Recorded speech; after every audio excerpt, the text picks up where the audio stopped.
पाकिस्तान में real estate के investment purpose point of view के लिहाज से क्या हमें अभी प्रॉपर्टी में पैसा लगा देना चाहिए? क्या प्रॉपर्टी के अंदर जिन लोगों का पैसा लग चुका है उन लोगों को अभी अपनी प्रॉपर्टी सेल कर देनी चाहिए? क्या पाकिस्तान के अंदर रियल एस्टेट का मुस्तकबिल ख़त्म हो चुका है?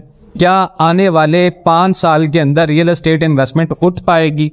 क्या पाकिस्तान की मईशत डॉलर जैसे ही महंगा होगा अपने पांव पर दोबारा खड़ी हो पाएगी? आज की इस वीडियो में रियल एस्टेट इन्वेस्टर्स के हवाले से बड़ी रिक्वेस्ट आई थी कि इस चीज़ के ऊपर भी एक वीडियो प्रॉपर बताएं लोगों को कि रियल एस्टेट में इस वक्त इन्वेस्टमेंट करनी चाहिए या नहीं, या अगर नहीं करनी तो क्या करना चाहिए, या अगर जिन लोगों ने इन्वेस्टमेंट कर दी है जैसे हाई प्रॉपर्टी टैक्सेस हैं और rate of return real estate में बहुत ज़्यादा कम है, बायर नहीं है, सेलर है नहीं, तो क्या मार्केट की प्रेडिक्शंस हैं, क्या पेश गोइंग है? सबसे पहले हम जो चीज़ डिस्कस करने जा रहे हैं रियल एस्टेट के हवाले से वो है ओवरसीज़ पाकिस्तानी।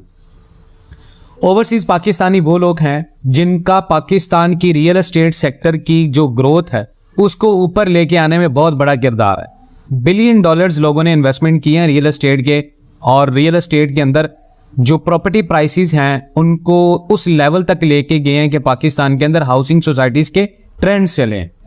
अब पाकिस्तान के अंदर मसला ये हुआ है कि जो पाकिस्तान के अंदर किसी भी सेक्टर को ग्रोथ देना चाहता है, हर उसी बंदे के साथ फ्रॉड होता है, हर उसी बंदे को बहुत ज़्यादा डीमोटिव किया जाता है। और यही कुछ सिलसिला पाकिस्तान रियल एस्टेट में हुआ है कि रियल एस्टेट के अंदर जैसे आज पाकिस्तान के अंदर मुल्की मईशत में स्टॉक करेंसी ऊपर जा रहा है, तो एक वक्त ऐसा आएगा कि इस इन्वेस्टमेंट को डी वैल्यू कर दिया जाएगा, इसको डिस्करेज कर दिया जाएगा।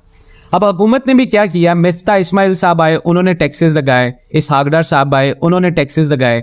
अब निगरान हुकूमत आई है, निगरान हुकूमत टैक्सेस तो में भी मजीद ना लगा पाए, लेकिन निगरान हुकूमत इसमें कोई लेवरेज नहीं दे पाएगी और इसका जो दुरानिया होगा वो थोड़ा सा लंबा होगा।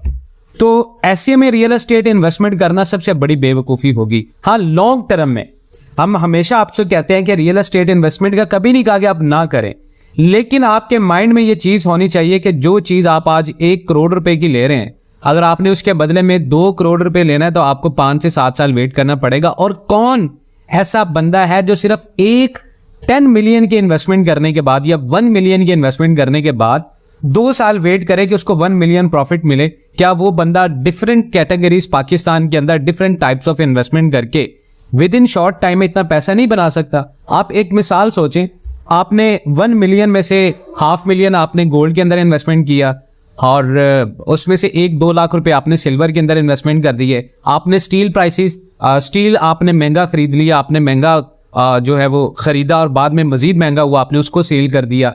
तो क्या आपने कोई घर खरीदा उसको बेच दिया? तो रियल एस्टेट के अंदर जो इन्वेस्टमेंट है ये थोड़ा सा टाइम लेगी। मेरा नहीं ख्याल कि पाकिस्तान रियल एस्टेट इस वक्त इन्वेस्टमेंट के लिहाज से लोगों के लिए कोई बेहतरीन ऑप्शन है।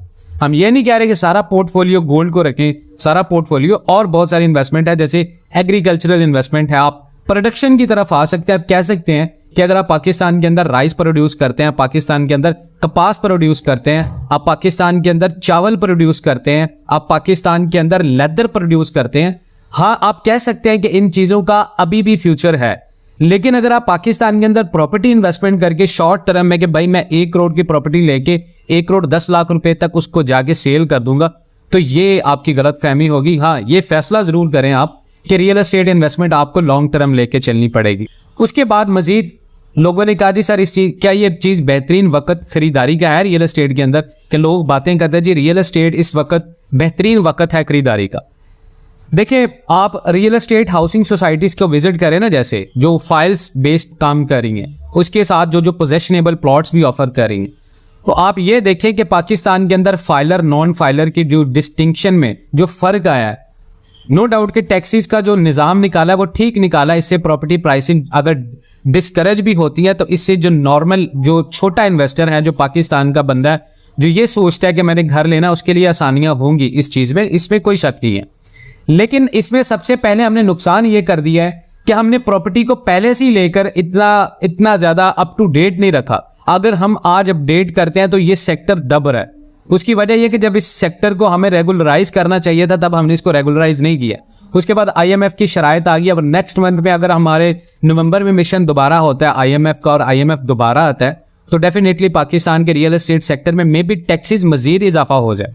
तो ये पाकिस्तान की हुकूमत को बड़ा समझ कर ख्याल करना पड़ेगा।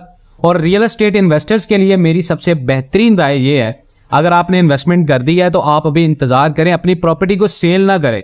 आप लॉस में पहले चल रहे हैं, लेकिन अगर आप दोबारा उसको सेल करके लॉस से निकल के आप प्रॉपर्टी के अच्छे टाइम का वेट करेंगे तो तब तक आपको बहुत टाइम लग जाएगा और तब आपके वो पैसे भी डी वैल्यू हो जाएंगे। तो बेहतरीन चीज ये है कि आप अगर एक चीज आपके पास एसेट्स की शक्ल में है, रियल एस्टेट फाइल है, रियल एस्टेट प्लॉट है, रियल एस्टेट हाउस है, तो आप उस चीज को अभी होल्ड करके रखें, उस चीज को अभी ऊपर ना जाने दें आप। अगर आपके पास कोई प्लॉट पड़ा है तो उस प्लॉट की इन्वेस्टमेंट से अच्छा है आप उसके ऊपर घर बना दें अभी, क्योंकि पाकिस्तान के अंदर फीट जो सरिया है फीट टन, वो डॉलर रेट अभी मार्केट में 10 रुपए का एक्सचेंज रेट का फर्क आया। तो जो सरिया है फीट टन वो पाकिस्तान के अंदर आपको पता है वो 2,80,000 से ऊपर जा चुके हैं। तो ये मे भी आगे 3,40 3,50 तक भी चला जाए।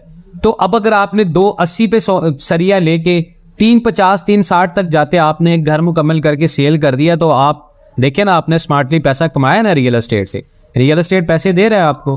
तो ये है वो इन्वेस्टमेंट ट्रिक जो आपको मार्केट के लिहाज से, एक्सचेंज रेट के लिहाज से रियल एस्टेट में फिल वक्त अभी पैसा दिलवा सकते हैं। लेकिन वहीं पर अगर वो प्लॉट आपका पड़ा है, आप उसके ऊपर कंस्ट्रक्शन नहीं कर रहे, टैक्सेस दे रहे हैं, तो वो आपको नुकसान दे रहा है। तो ये रियल एस्टेट इन्वेस्टमेंट आपको नुकसान देगी। अनफिनिश्ड जो भी रियल एस्टेट इन्वेस्टमेंट होगी वो आपको नुकसान देगी। अगर आपने पाकिस्तान रियल एस्टेट में पैसा लगाना है, पैसा कमाना है, तो आपको फिनिश रियल एस्टेट के अंदर पैसा लगाना पड़ेगा।